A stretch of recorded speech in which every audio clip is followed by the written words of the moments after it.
Alors, c'est parfait. Nous sommes en direct. Nous sommes lundi, le 17 avril, et c'est une grosse semaine qui s'annonce pour nous présentement. C'est la semaine des options du mois d'avril. Alors, qui dit semaine des options nous mentionne un peu de volatilité, un peu beaucoup de volatilité. Puis, faut se dire aussi que la semaine passée, lorsque il a annoncé l'inflation à 5 ben, ça a donné une hausse sur les marchés. Mais alors, la question qu'on se pose, c'est est-ce que c'est le 5 ça va quand même venir affecter quand même là, les biens de consommation? Alors, fait que c'est ça. Il faut y aller. Euh, le marché monte sur des nouvelles assez courtes.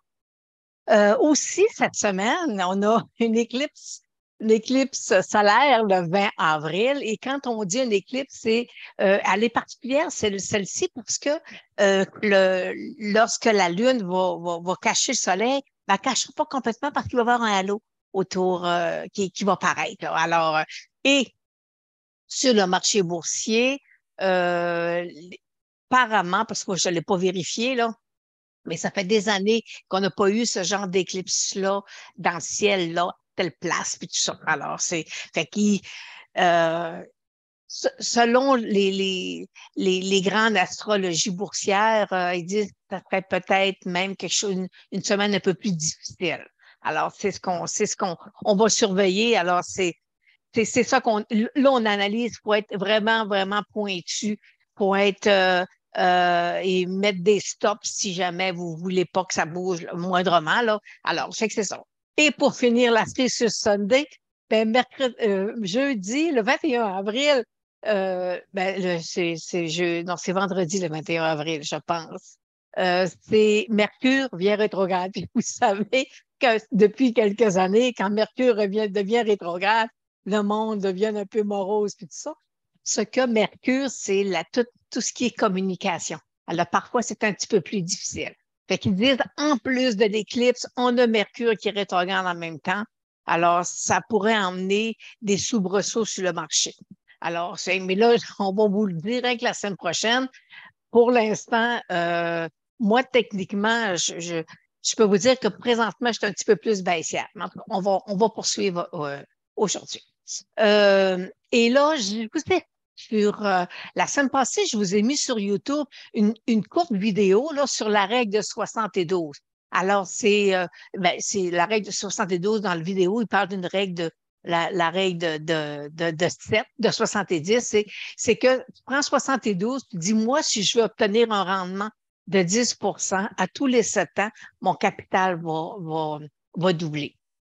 Alors, fait que ça permet des fois, tu dis, ben moi, je vais avoir une partie sécuritaire à 5 mais je veux une partie qui est un peu plus, qui est dans le marché boursier. Alors, pour faire la sommation des deux, et on peut se dire, OK, moi, si je veux avoir un rendement de 12 ben à ce moment-là, euh, euh, dans, avec la règle de 72, ben on va avoir plus que doubler le portefeuille en 12 ans. Fait que ça ferait à peu près tripler le portefeuille. Fait que voyez-vous, c'est toutes des petites choses, là. Mais en même temps, c'est quand tu as une partie sécuritaire, ça va croître un peu moins qu'une partie dans le marché boursier. Je vous ai mis aussi le, l'indice je veux dire, parler du Big Mac parce que c'est un moyen pour être capable d'évaluer d'un pays à un autre, est-ce que la monnaie est bien évaluée par rapport à un autre?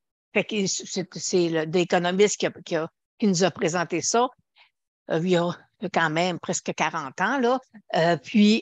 C'est parce qu'ils disent le Big Mac, peu importe où tu le prends dans le monde, il est toujours pareil. OK? Il va y avoir la salade, les cornichons, puis tout ça. Fait que ça permet de voir est-ce que le titre est-ce que la monnaie dans le pays où on va, elle est surévaluée ou sous-évaluée. Alors, je vous dis, c'est quelque chose de simpliste, mais qui fonctionne super bien. Ensuite, en parlant de Big Mac, McDonald's on a un nouveau restaurant qui est entièrement automatisé au Texas. C'est le premier. Fait que là, ça va être à surveiller dans les prochains mois, là, si ça fonctionne bien. Alors, fait que la main-d'œuvre, hein? Ça va peut-être régler un peu la pénurie de main-d'œuvre. Alors, c'était une des nouvelles qui est sortie cette semaine. Là, on vient dans les résultats financiers. Puis là, on a de quoi à s'amuser. Là, voyez-vous, cette semaine, on a Bank of America, on a Johnson Johnson, on a Netflix, on a Tesla, IBM, Abbott, voyons, Taïwan, American Express, Procter Gamble. Alors, on a quand même des belles entreprises à analyser. Là, ça commence. Et en même temps que le marché surveille, ils se disent, est-ce que les résultats vont être là? Okay, alors, c'est ça présentement, le focus est là-dessus. Est-ce que les résultats sont là? Parce qu'on a eu les banques vendredi passé. C'était pas dramatique. Fait que même les shorters ont dû se couvrir, là. Fait que ça n'a pas été dramatique là, au niveau des banques. Là. Alors, fait que c'est un peu présentement ce que le marché examine là, pour sur les résultats financiers, qu'est-ce qui va arriver. Puis on a quand même quelques banques. On est encore dans le secteur bancaire. Alors, fait que là, on est toujours sur le graalboursier.com. Si vous voulez avoir une formation, vous pouvez rentrer en contact avec moi, puis je vais vous expliquer un peu comment je fonctionne pour le suivi des clients. C'est bien beau vous donner une formation, mais en même temps, il faut vous donner un suivi, vous soyez capable d'assimiler avec des exemples concrets. On est dans le concret, on est dans le today, là. Fait que c'est quand même important là, de bien vous guider là, après avoir suivi la formation. Et ça, c'est au niveau, étant donné lorsqu'on est dans la formation, faut quand même, faut prendre toute, toute tout l'enseignement qu'on a, il faut quand même bien l'assimiler, mais en même temps, et voyez-vous, c'est bien beau d'avoir une bonne formation, mais en même temps, il faut avoir le comportement, le tempérament, parce que si t'es pas capable de gérer ton risque, t'es pas capable à ce moment-là quand même que vous aurez la plus belle formation au monde, vous, vous êtes voué à l'échec parce qu'il faut il faut que vous contrôliez le 90% qui ne paraît pas, mais qui va vous permettre, une fois que vous avez fait votre bonne analyse, là, ben, il faut que vous soyez prêt à poursuivre. Mais pour ça, il faut faire nos analyses, dire on s'en va là, ça va là. Puis, c'est sûr que la semaine passée, la hausse sur le marché avec le taux d'inflation juste à 5 ça a venu chambarder un peu nos analyses à court terme. Là. Parce que ça l'emmène, ça a amené des hausses qui ne fait pas nécessairement le bonheur des traders. Alors, mais quand on fait de l'analyse technique, il faut s'assurer que tout fonctionne bien. Ensuite, on a, on ira pas en temps réel, mais tout à l'heure, j'ai présenté, mais ce matin, là, ça fait quelques jours que je vous présente l'art. Puis, je vous dis, il est dans un couloir haussier. Et qui dit dans un couloir haussier, généralement, ça redescend. Et tout à l'heure, il a fait une petite lichette par en dessous, là. Alors, fait présentement, l'art est fragile, très fragile. Alors, fait qu'on va aller en direct et on va parler du Dow Jones, du Nasdaq. Je vous reparle de Apple et de Microsoft. Parce que c'est deux titres extrêmement importants présentement dans le marché boursier parce que c'est des titres dominants dans le Dow Jones, dans le S&P 500 et dans le Nasdaq. Alors, fait que c'est deux titres qu'il faut surveiller. Puis on a des titres, là, ben, tout à l'heure que je vous parlais, le Bank of America, Johnson Johnson, Netflix, tout ça. Alors, on a des titres, là, techniquement parlant, qu'on peut aller chercher. Puis je vais vous faire des analyses, puis je vais vous dire si je suis haussière ou baissière. Je ne vous donnerai pas les cibles, mais par contre, ça vous donne une bonne vue d'ensemble. Alors, je reviens, je suis sur Metastock. Et je vais aller vous présenter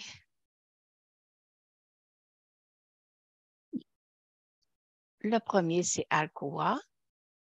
Et tout en vous parlant, je vais juste aller c'est que présentement, voyez-vous, on a présentement, le marché, le Dow Jones est positif. Alors, c'est intéressant. Alors, fait que là, je reviens sur Bon, un des titres qui déposent ces résultats cette semaine, c'est le titre d'Alcoa. Bon, on est dans un bon marché, hein? Alors, et là, je vais aller techniquement, parce qu'on fait du technique. OK? Alors, je vous présente Alcoa. Ce qui est intéressant avec Alcoa, c'est que présentement, voyez-vous, il est dans des bandes de Bollinger. Alors, qui dit bande de Bollinger dit volatilité basse. Alors, il part soit à la hausse ou soit à la baisse. Présentement, je n'ai pas de cible à la hausse ou à la baisse, mais moins de volatilité lorsque le titre s'élance, ben, ça donne toujours de bons résultats. Alors, c'est ça c'est intéressant pour ça. Fait que c'était Alcoa, c'était un titre qu'on faut surveiller. Pour les traders, ça peut être quelque chose d'intéressant. Bon, Apple. Apple, je vous l'ai dit, faut vraiment là aller, il faut le surveiller. Et regardez ici, bon, au départ, je suis haussière à long terme sur le titre d'Apple. Mais présentement, voyez-vous, j'ai une bonne résistance ici qui l'arrête, qui le freine. Et ici, là, voyez-vous, j'ai un couloir haussier. Ici, là, j'ai une ligne, j'ai un couloir haussier. Alors, c'est un support. Alors, présentement, ce qu'il fait, il se promène entre les deux. Fait que si jamais il cassait sous le 160, on pourrait venir le revoir ici. Et présentement, mon stochastique est en surachat. Alors, il faut que tout ça se stabilise pour que Apple soit capable de repartir. Mais c'est un titre qu'il faut surveiller. OK? Et regardez là, la semaine passée, là, le 5 là, regardez la belle grosse hausse qu'il nous a faite, qui ne fait pas mon affaire. Personnellement, en tout cas. Mais c'est ça. Là, je me dis, écoutez, on est comme ça, on est en train de nous faire un N? Peut-être. OK, alors, fait que on va le savoir là, d'ici le week-end, là, si on aurait cette figure technique du M. La prochaine, c'est American Express. Là, je vais vérifier mes notes pour pas,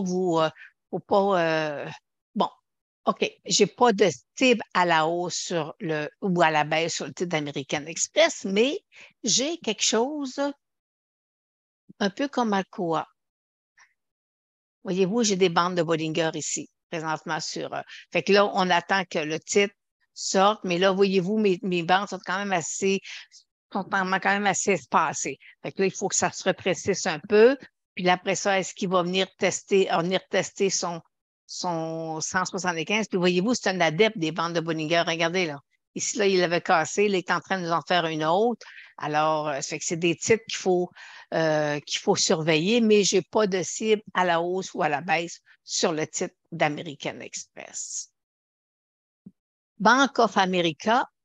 OK, Bank of America, je suis baissière sur le titre. Mais voyez, il a quand même fait, parce qu'il il a touché 126. Alors, j'aurai encore une jambe baissière à aller chercher sur le titre. Fait que là, présentement, voyez-vous, il est en rebond avec une moyenne mobile de 100 jours baissière. Alors, on le laisse rebondir, mais est-ce que c'est un titre pour investir à long terme selon la technique point de figure? Il n'est pas encore. C'est ce qu'il me dit, puis on me confirme que la moyenne mobile de 100 jours, pas dans le même sens. Goldman Sachs, je suis baissière sur le titre et là, je suis baissière. Alors, je le laisse ici, là, je le laisse rebondir. Il vient tester sa moyenne mobile de 100 jours. Généralement, une moyenne mobile de 100 jours, ça freine un titre. Et là, on est en surachat. Alors, est-ce que c'est là qu'on va voir, là? Est-ce qu'il va nous donner des résultats qui ne sont pas dramatiques comme ceux de la semaine passée, de vendredi, là? Mais c'est des choses possibles, là. Alors, fait que, tu sais, le petit côté morose, là, du secteur bancaire, là, c'est moins pire que ce que le marché anticipait. Alors, fait que c'est quand même intéressant. Alors, on attend, OK? On attend qu'il se stabilise. Ensuite, IBM. Oh, ben, l'IBM, voyez-vous, là, j'ai pas de cible à la hausse, j'ai pas de cible à la baisse. Tout ce que j'ai, par contre, c'est super intéressant, puis je vais aller vous le mettre en gras. Regardez le beau triangle. Le beau triangle sur le titre de IBM. Alors, c'est que là, ici, 1, 2, là, il va venir le retester ici. Mais là, ma moyenne mobile commence tranquillement à vouloir fléchir. Alors, fait que pour l'instant, s'il sort hors de son triangle, il pourrait venir se rasseoir sur son support ici, autour de 115. C'est que là, c'est figure technique d'un triangle. Puis vous savez qu'un triangle, c'est la bête noire des traders. Parce que c'est du va-et-vient, puis à un moment donné, faut que ça en vienne vers l'apex, là. Fait que c'est pas, c'est difficile. Mais puis en plus, regardez ici, là, mes moyennes 8,34 sont croisées à la baisse sous les moyennes mobiles, sous sa moyenne mobile 200. Ça, c'est généralement pas très positif. Ensuite, Johnson Johnson, j'ai pas de cible à la hausse ou à la baisse. Présentement, voyez-vous, il y a le beau rebond, il est reparti avec du beau volume. Là, il teste sa moyenne mobile 200 jours. Alors, on laisse tester la moyenne mobile 200 jours, mais lui aussi, il est en surachat. Il y a beaucoup de gros titres qui sont présentement en surachat. Alors, faut y aller, faut être prudent. Est-ce que tu dis, est-ce qu'il va venir aller se déplacer à l'horizontale? Est-ce qu'il va me créer des bandes de Bollinger? Peut-être, mais pour l'instant, on attend, mais j'ai pas, j'ai ici là le point négatif qui est là, qui est pas tellement favorable pour lui. Ensuite, j'ai Morgan Stanley. Morgan Stanley, excusez, je vais voir, je suis baissière sur le titre. Alors, voyez-vous, ben, il est comme les banques de vendredi passé. Là. Fait que là, le marché, le marché, le marché revient dans le secteur bancaire qui est techniquement, selon moi, c'est pas le temps, là, mais en tout cas, mais alors, puis là, il vient tester sa moyenne mobile de 100 jours. Il monte quand même de 2,50 $ aujourd'hui. C'est quand même intéressant, très intéressant. Alors, mais je suis baissière sur le titre. Alors, faut que j'attende. Vous savez, c'est ma technique point de figure, c'est mon, mon, mon core business, là, c'est là-dessus que je me guide. Puis si je suis haussière sur un titre, ça veut dire que le titre va se replier. Comme Apple, je me dis le titre va se replier parce que mes indicateurs me disent qu'il est dû pour un repli avant de repartir. Avec c'est avec ça que je suis capable de voir, de dire, ben, ça, c'est intéressant, ça l'est un peu moins, parce que mais le critère premier, c'est ma technique point de figure qui me guide. Microsoft. Ben là, c'est le fameux deuxième titre que j'analyse parce que vous savez que Microsoft, c'est comme Apple. Il est dominant dans le Dow Jones, dans le S&P 500 et dans le Nasdaq. Alors, fait que c'est deux titres qu'il faut surveiller. Et là, je suis Microsoft, je suis haussière sur le titre de Microsoft. Je suis haussière, mais présentement, voyez-vous, je suis dans un couloir haussier. Qui dit couloir haussier dit repli. C'est des replis qui sont sains, là. Il faut qu'ils redescendent, qu'ils viennent se rasseoir. Là. Il y a une moyenne mobile de 100 jours, aller haussière. Fait qu'il va juste un repli qui va s'opérer avec qu'ils repartent. Présentement, voyez-vous, je suis dans une zone de surachat. Mais par contre, je suis haussière avec la technique point de figure. Netflix, oh oui.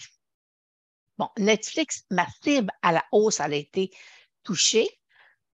Donc, j'ai plus de cible à la hausse, j'ai pas de cible à la baisse. Présentement, il est en train de s'y accumuler. Et là, si jamais, et là, ce qu'on voit là, je vais aller comme ça. OK. Là, ce qu'on voit, c'est il est dans un triangle. Alors, est-ce que là, ma moyenne mobile de 100 jours, elle est plate? Mais voyez-vous, lui aussi est dans une zone de surachat. Alors, fait que là, est-ce qu'il va venir tester ici, ça peut durer 2, 3 semaines, là, l'accumulation à l'intérieur du triangle. Et ce que les analystes surveillent, c'est les abonnements. parce que Netflix, à un moment donné, était tout seul dans sa game, là, tu sais. Mais là, maintenant, il y en a en masse, là. Il y a Apple qui a des abonnements, il y a Disney, il y a des. Fait que là, tu sais, à un moment donné, il est plus seul. Fait que là, c'est là qu'on voit que il peut avoir cette partie-là. S'il passe par en dessous, à ce moment-là, je vais devenir baissière sur le titre. Mais là, pour l'instant, je surveille son triangle. C'est ce que je fais. Procter et Gamble, ben, je vais vous dire que je suis pas haussière, je suis pas baissière, tout est déjà passé, sauf qu'il est dans une zone de surachat, lui-ci. Et bon, oh, le beau Tesla. Bon, alors Tesla, voyez-vous là, ici, là, ça fait plus, j'ai l'impression de me répéter, là. La moyenne mobile 200 jours, c'est un mur, mais quand elle commence à vouloir fléchir, il était sorti hors de son petit support. Fait que c'est là qu'on va voir est-ce qu'il va venir flancher, on va voir les résultats. OK? C'est peut-être ça qui va venir lui donner son coup de mort ou peut-être lui donner ce qu'il a besoin pour y rebondir, là. Alors, fait que Tesla, je pense que c'est mercredi après la fermeture des marchés, il me semble. Fait que c'est un titre qu'il faut surveiller, mais je vais vous dire qu'il y a un mur. Il y a un mur, là. Sa moyenne mobile de 100 jours, c'est un mur. Alors, ça va y en prendre pas mal. Et Taïwan, vous vous souvenez, c'est mon cadeau de Noël que je vous avais donné. C'est un titre, je suis haussière sur le titre. Et la semaine passée, je vous ai parlé que j'allais vous présenter une vidéo pour être capable d'aller, avec 2 sites gratuits, pour être capable d'aller chercher facilement les ratios. Est-ce que le titre est trop endetté, puis tout ça. La vidéo est faite. Il me reste juste à la fignoler un petit peu puis de la mettre sur mon YouTube. Et je peux vous dire, c'est que le titre de Taïwan présentement, parce que dans la vidéo, je vous mentionne que des fois, il faut aller voir, est-ce que l'institutionnel est dans le titre? Parce que quand l'institutionnel est dans le titre, ça veut dire que l'institutionnel aime le titre. Et fait qu'on le suit, on suit l'institutionnel. Et dans le cas de Taïwan, ben, je pense qu'il est je pense que c'est 17% institutionnel. C'est très faible. Alors, fait que c'est ça. Fait que tout qui se fait avec la Chine puis tout ça. M. Buffett est rentré puis est ressorti comme un coup de vent. Alors, fait que là, on attend. Présentement, moi, je suis haussière. Ma moyenne mobile 200 jours, elle est haussière. Là, le titre est toujours en train de s'y accumuler. Alors, on attend, on va voir les résultats. Présentement, j'ai pas beaucoup de volume, mais ça peut bouger le jeudi, vendredi. Vous savez, là, c'est la semaine des options. Fait que ça peut bouger énormément. Et quand je vous dis des fois, la vidéo que je vous fais pour être capable d'aller chercher facilement, là, d'un petit clic, trois petits clics, là, super facile d'aller voir les ratios d'endettement, puis la valeur comptable, puis moi, je vous le dis, là, ce que je vous propose, je l'utilise chaque jour. Et moi, c'est mon point de repère facile. 2, 3 clics, puis j'ai l'information que je recherche. Et dans Procter Gamble, dans tous les titres que je vous ai présentés aujourd'hui, là, Procter Gamble, c'est le seul qui a un ratio d'endettement intéressant. Les autres sont à 1,5. Il y a beaucoup d'endettement, mais Procter Gamble, non, était vraiment là une très belle, un beau ratio, un beau ratio. Puis on sait que Procter Gamble, ben, c'est de la consommation discrétionnaire parce qu'ils ont plein en temps réel sur MarketQ. Et fait qu'on voit présentement le Dow Jones est en hausse de 66 points. Apple, oh mon Dieu, il a tout repris ce qu'il avait perdu aujourd'hui. Alors, il perd 11 cents. Microsoft, 1,57 $. Et voyez-vous, c'est 2 titres pour surveiller parce que sont dans le top du S&P 500, dans le top du Dow Jones. Alors, c'est 2 titres faut vraiment surveiller. Au niveau bancaire, présentement, voyez-vous, les banques, ce matin, tout était rouge au niveau actions canadiennes, au niveau des banques, mais là, ça se stabilise. Alors, mais c'est pas, je ne suis pas haussière sur le secteur. Mon indicateur me dit que c'est pas fini. parce que la hausse de taux n'est pas enlevée, n'est pas terminée. Puis tout à l'heure, j'examinais les obligations 10 ans américaines. Techniquement parlant, elles sont en train de monter. Alors, fait que c'est pas gagné d'avance, là. Fait que c'est un secteur qui peut rester longtemps à monter, descendre. Mais si vous voulez acheter une banque pour le dividende, vous pouvez attendre, vous allez l'acheter peut-être encore plus bas, puis avec un taux de rendement peut-être plus intéressant.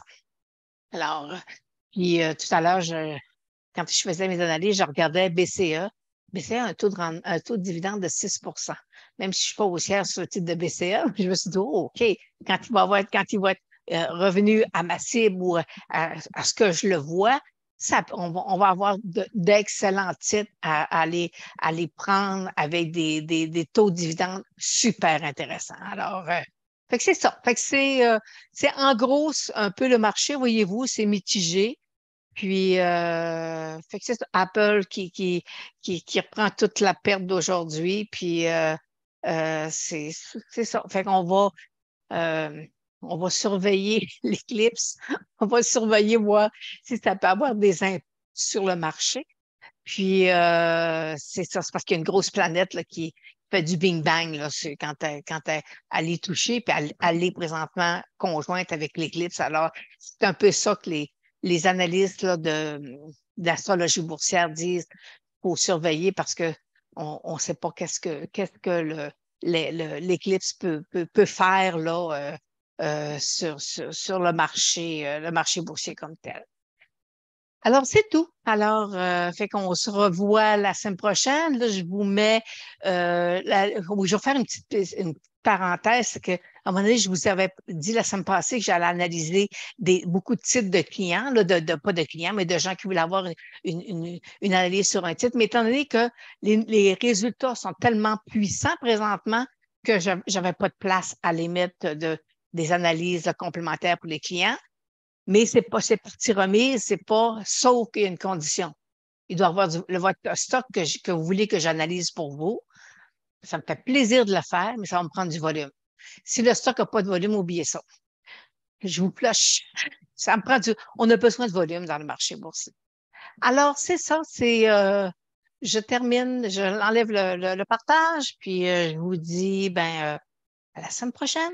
Puis allez voir mon YouTube, puis je vais vous envoyer plein de petits sur YouTube, là, ma petite vidéo, puis j'ai plein des petites informations des fois pertinentes sur le marché boursier. Alors, on se revoit là.